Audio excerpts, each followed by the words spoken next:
ma'am. Welcome back to California Live podcast. I had a blast watching your first interview with Sergey, and thank you so much for supporting small businesses and probably other businesses as well.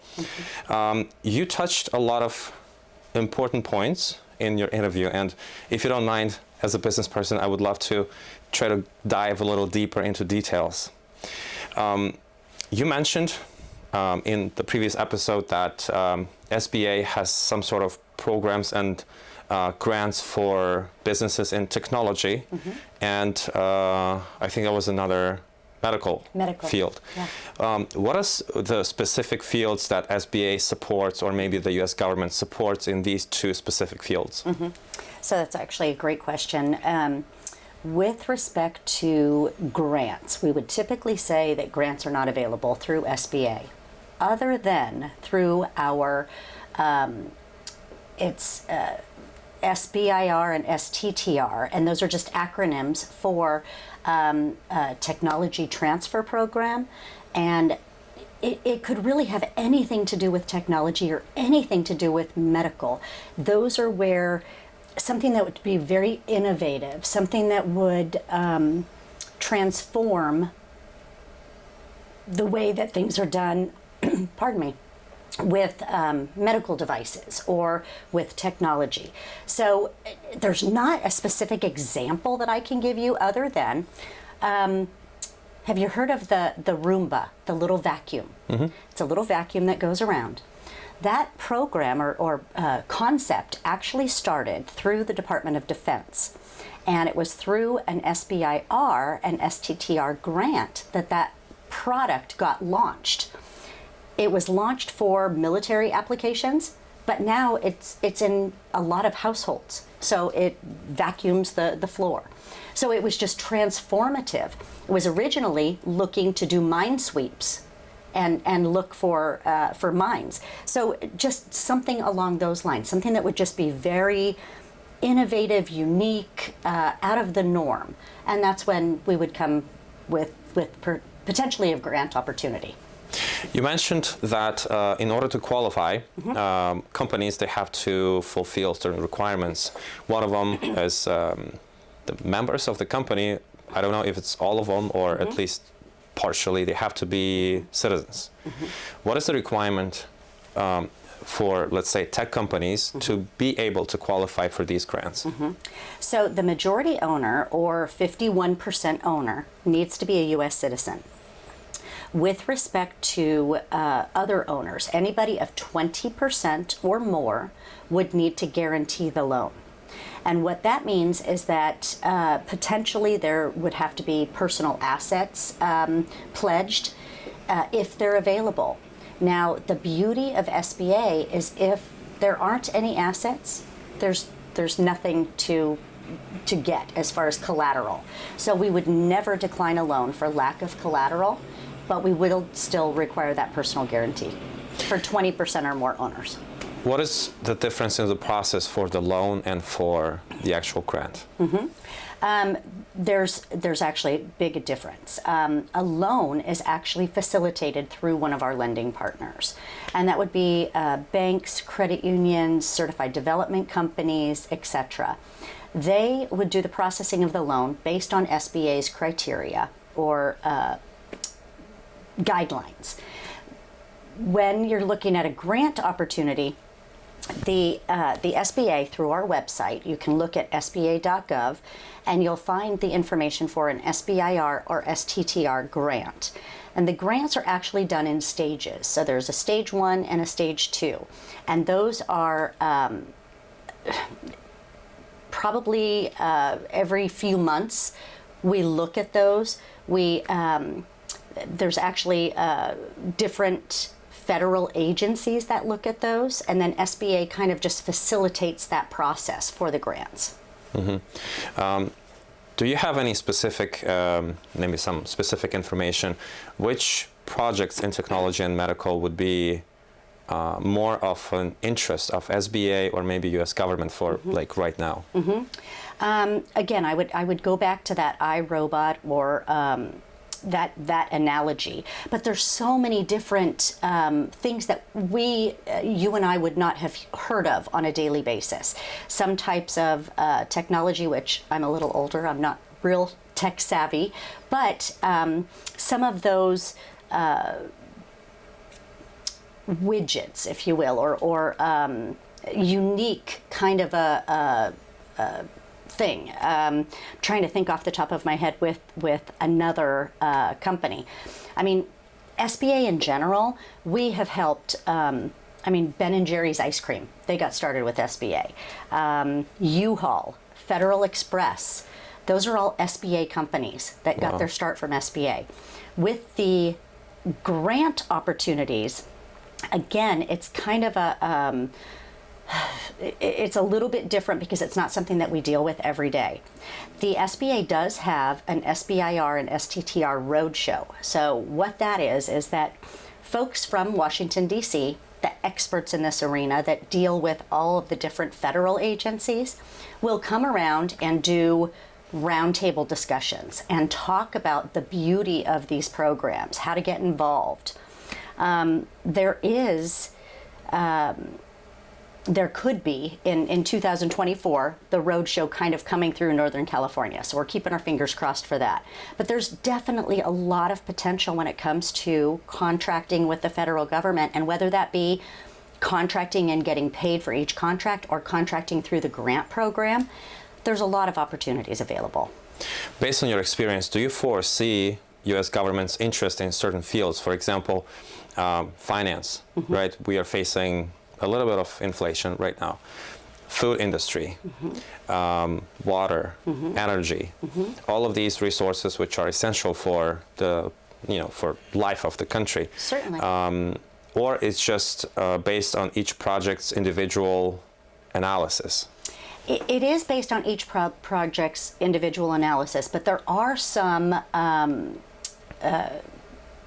hot topics, if you will, and clean water, clean energy, a lot of the hybrid vehicles, battery operated vehicles. We're putting charging stations all over the United States. We just actually put charging stations in our office, and we don't even have plug-in cars.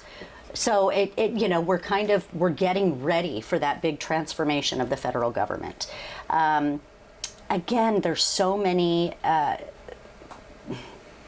priorities from this administration, and one of them being, accessing opportunities for immigrants, for minority businesses, equality, and having everybody get a seat at the table. There's a lot to be said for that. It doesn't matter what your background, what your education is. If you've got a good business idea and can vet that, and we can help you to vet that, you can either get a loan or potentially a grant through SBIR, STTR. Anything that would be innovative would be in that category. Thank you for such an in-depth response. Behind the scenes, we talk about programs and TV projects we film for the kids in terms of their educational and development purposes. Do you have at SBA any programs which would help minors or kids develop their business ideas?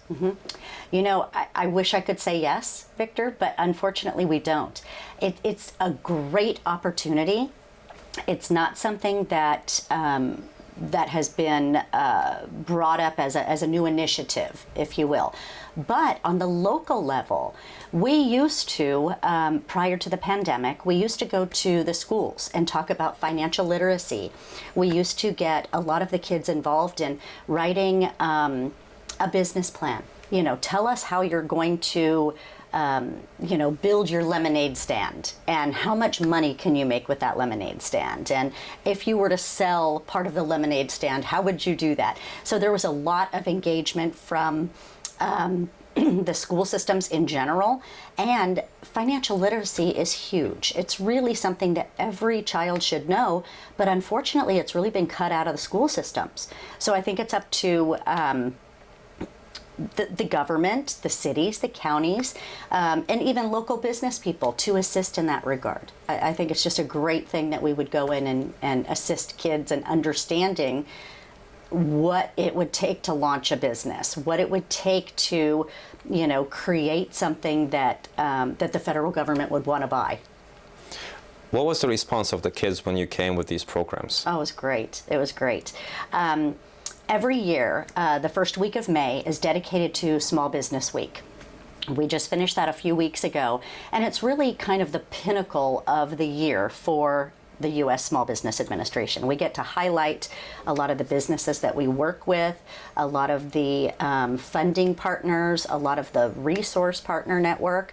And the kids used to come to these, and they would make signs, they would make all of the advertisements for Small Business Week. It was fantastic. So I'm really hopeful that we can get back into that now that we're kind of on the other side of the pandemic, get back to some type of normalcy, and again, incorporating kids even at a very young age, but through high school, and getting them excited about being in business. That's the backbone of our economy and its health. Absolutely. When you were holding these classes, master classes for kids, which of them were the most interesting for them? Which of these classes were getting more, I would say, active response, their engagement? I think it really kind of depended on the age group, right? So when you talk about SBA's history and the businesses that we've helped, the kids in the lower grades, of course, kindergarten through 5th or 6th grade, they were always excited about Ben and Jerry's ice cream. And, it kind of made sense, ice cream. But the older kids, I think, really kind of look towards the future and look towards innovation. And, now we're talking about electric cars and autonomous cars, and there's so much interest from high school kids. Before they take the launch into college, they can get to decide, do they want to be an innovator? Do they want to go into the trades? Trade schools are something that are really not as prevalent as they used to be, but they are so needed. I mean, all of us need somebody to work on our cars or our refrigerators or, any type of mechanical. You look at the infrastructure and jobs bills right now, and there's so much money from the federal government being pushed towards roads and levees and bridges. We need people to build those. It's great to have a good mind and go through college and be an educator or but we still have to have those other jobs as well. There's got to be a balance. And it was just fun to talk to the kids to see, this side of the class liked to be on the innovation side, and this kind of type of the class wanted to, go on to higher education. So very, very interesting.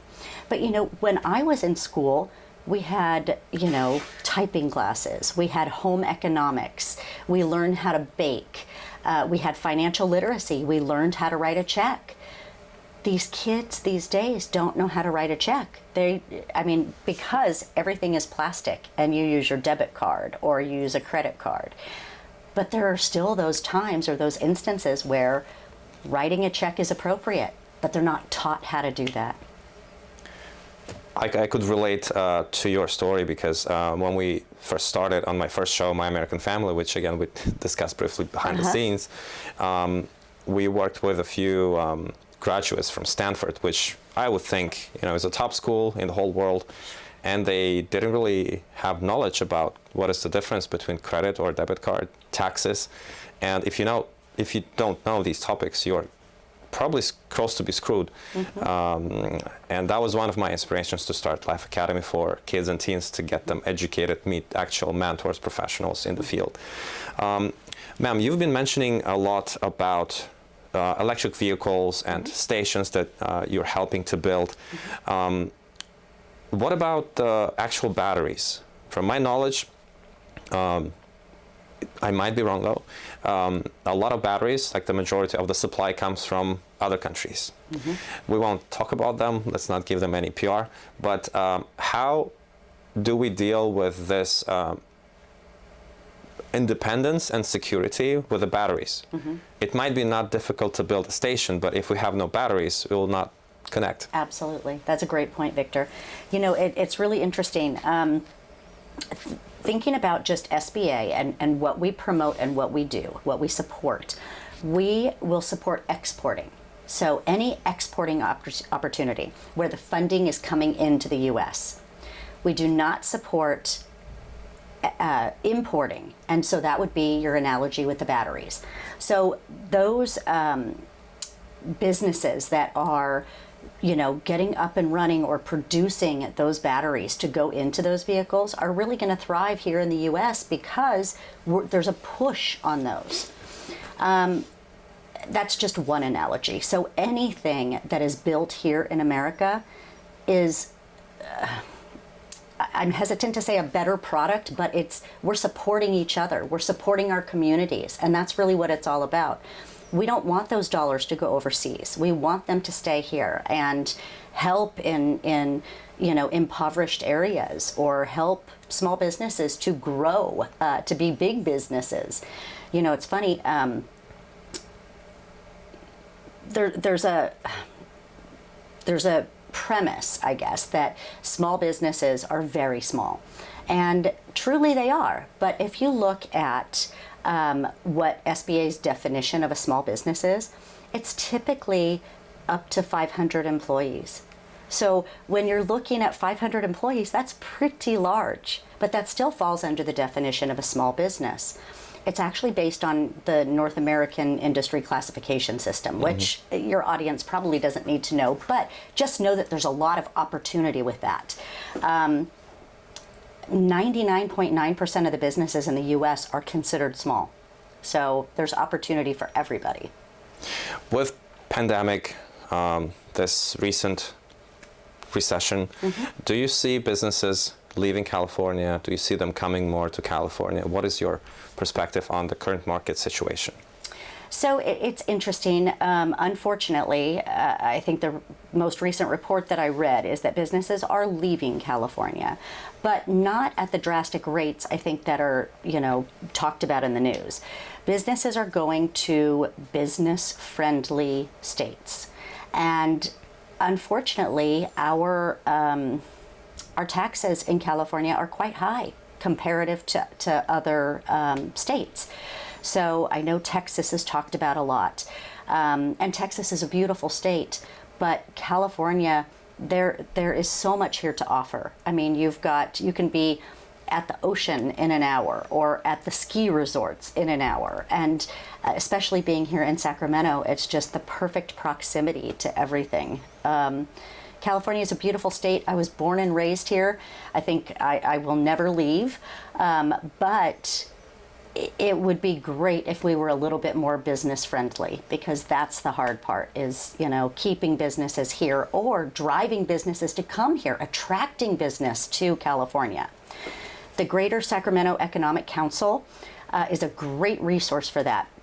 They're an entity that's located here in Sacramento, ran by a gentleman named Barry Broom, who is a genius at attracting businesses. And so hopefully we can continue to keep those businesses here in California versus having them go elsewhere.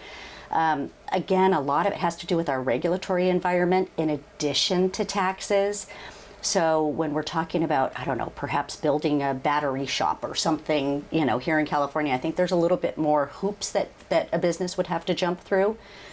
Not to say that that's not going to be worth it in the long run. Definitely, that's a definitely long run investment. Yes. But having you, such a great representative of a governmental agency, is definitely a proof that we have a lot of great opportunities. And from our side, we'll be working with you to bring more businesses in. And I'm also happy that we're on the same page.